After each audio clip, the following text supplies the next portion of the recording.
बहुत ऑब्जेक्शनल है। मुझे लगता है दादा उम्र हो चुकी है। एक देश में दो प्रधानमंत्री कैसे हो सकते हैं? लोकसभा का शीतकालीन सत्र चल रहा है। इसी सत्र में गृह मंत्री अमित शाह का रौद्र रूप देखने को मिला। दरअसल संसद में कश्मीर से हटाए जा चुके अनुच्छेद 370 पर बहस चल रही थी।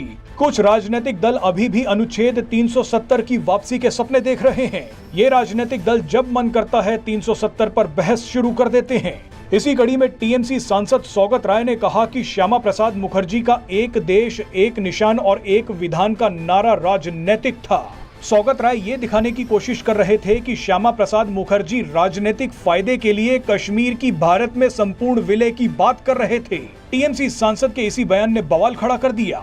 गृह मंत्री अमित शाह अचानक खड़े हुए और विरोध प्रकट किया। आप जानते ही हैं कि अनुच्छेद 370 की वजह से कई दशकों तक जम्मू कश्मीर का देश में संपूर्ण विलय नहीं हो पाया था। साल 1950 से लेकर 2019 तक जम्मू कश्मीर वो राज्य था जहां का निशान और विधान दोनों अलग थे।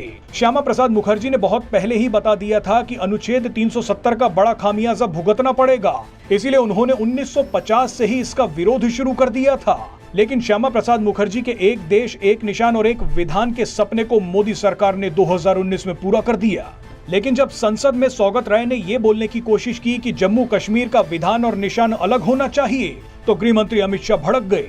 गृह मंत्री अमित शाह ने कहा कि एक देश में दो प्रधानमंत्री और दो संविधान कैसे हो सकते हैं? एक देश में दो झंडे कैसे हो सकते हैं? देखिए अमित शाह ने गुस्से में क्या बयान दिया। मैं जो कॉलेज में पढ़ाता था वो श्यामा प्रसाद मुखर्जी के नाम में है। उनका जो स्लोगन एक प्रधान एक विधान एक निशान, वो उनका स्लोगन था, वो पॉलिटिकल स्लोगन था। लेकिन आज भी ये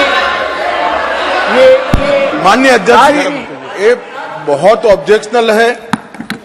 इस एक देश में एक निशान, एक प्रधान और एक संविधान, ये पॉलिटिकल स्टेटमेंट है। मुझे लगता है दादा उम्र हो चुकी है।